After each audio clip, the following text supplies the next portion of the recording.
தற்போதைய அண்மைச் செய்தியை பார்த்துக் கொண்டிருக்கிறோம். வடகிழக்கு பருவமழை தீவிரமடைந்துள்ள நிலையில் சென்னையில் முறையாக செய்யப்படாத மழைநீர் வடிகால் பணிகள். வடகிழக்கு பருவமழை தீவிரமடைந்துள்ள நிலையில் சென்னையில் வடிகால் பணிகள் முறையாக செய்யப்படாததால் வாகன ஓட்டிகளும் பொதுமக்களும் கடுமையாக அவதியடைந்து வருகின்றனர்.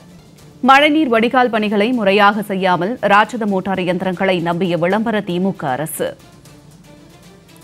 மழைநீர் வடிகால் பணிகளை முறையாக செய்யாமல் ராட்சத மோட்டார் இயந்திரங்களை நம்பிய விளம்பர திமுக அரசு.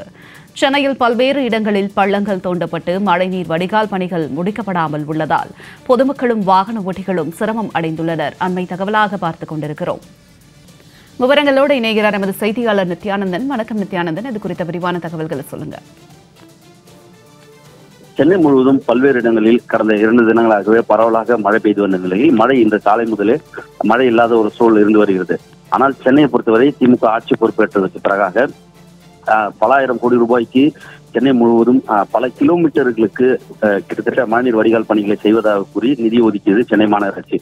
ஆனால் முழுமையாக மழைநீர் வடிகால் பணிகளை முடித்திருக்கிறார்களா என்றால் அது கேள்விக்குரிய. ஆனால் கடந்த 2 ஆண்டுகள் 3 ஆண்டுகளுக்கு முன்பாகவே 97%, 98% நாங்கள் மழைநீர் வடிகால் பணிகளை நிறைவு செய்ததாக அமைச்சரும் மேயரும் செய்தியாளர்கள் எல்லாம் சந்தித்து கூறி வந்தார்கள். ஆனால் அரை நாள் மழைக்கே சென்னை தாங்காத சூழலில் பல்வேறு தெருக்களில் மழைநீர் நின்றது. அதே போல பல்வேறு இடங்களிலும் மழைநீர் வடிகாலில் இருந்து தண்ணீரை ராட்சத மோட்டார்கள் மூலமாக எடுத்து சாலைகளில் வெளியே விடக்கூடிய ஒரு சூழலையும் நம்மால் காண முடிந்தது. அந்த வகையில் சென்னையில் மட்டும் சுமார் 500க்கும் மேற்பட்ட அந்த டிராக்டர்களில் வைத்த அந்த ராட்சத மோட்டார்கள் பொருத்தப்பட்ட மோட்டார்கள் பயன்படுத்தப்பட்டு வருகிறது. அதே போல தொடர்ச்சியாக நாம் பார்க்கக்கூடிய இடங்கள் மழைநீர் வடிகால்களை முறையாக அமைக்காததன் விளைவாக பல கட்டங்களில், அதாவது சென்னை மட்டுமல்லாமல் சென்னையில் இருக்கக்கூடிய பல்வேறு சாலைகளும் சேரும் சகதியுமாக காணப்படக்கூடிய ஒரு சூழலும் காணப்பட்டு வருகிறது.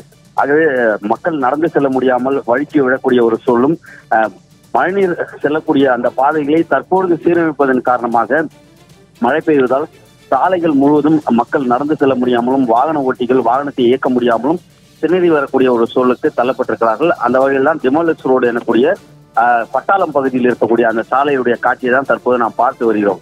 ஆகவே ஒட்டுமொத்தமாக கூற வேண்டும் என்றால் இந்த பகுதியில் இருக்கக்கூடிய வடசென்னை பகுதியில் வடசென்னை வளர்ச்சி திட்டம் என்று பல திட்டங்களுக்கு பெயர் வைத்தாலும் வடசென்னையில் இன்னமும் அந்த பட்டாளம் பகுதியில் மழை பெய்தால் வீடுகளுக்குள்ளாக தண்ணீர் போவதும் சாலைகளில் தண்ணீர் நிற்பதும் சேரும் சகதியுமாகவும் இன்று வரை குழந்தைகளை கையில் தூக்கிவாறு நடந்து செல்லக்கூடிய பெற்றோர்கள் கீழே விழுவதும் வாகன ஓட்டிகள் வழிக்கு கீழே விழுவதுமாக தான் அந்த சாலைகள் இன்னமும் இருந்து வருகிறது.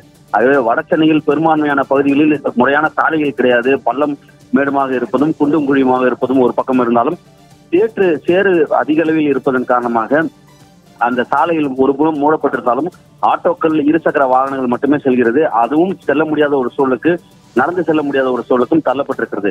ஆகவே ஒட்டுமொத்தமாக சென்னை மாநகராட்சி இந்த இயந்திர மோட்டார்களை நம்பியும் பல்வேறு இடங்களில் தற்போதுதான் மழைநீர் வடிகால் பணிகளை துவங்கி அந்த பெரிய கால்வாய்களை சீரமைக்கக்கூடிய பணிகள் எல்லாம் செய்து வருகிறார்கள். வடகிழக்கு பருவமழை துவங்கியதற்கு பிறகாக செய்வதன் காரணமாக மக்கள் நேரடியாக பாதிக்கக்கூடிய ஒரு சூழலுக்கும் தள்ளப்பட்டிருக்கிறார்கள்.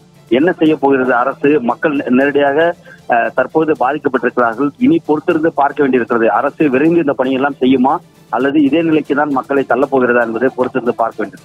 நித்யானந்தன், தங்களுடைய விரிவான தகவலுக்கு நன்றி.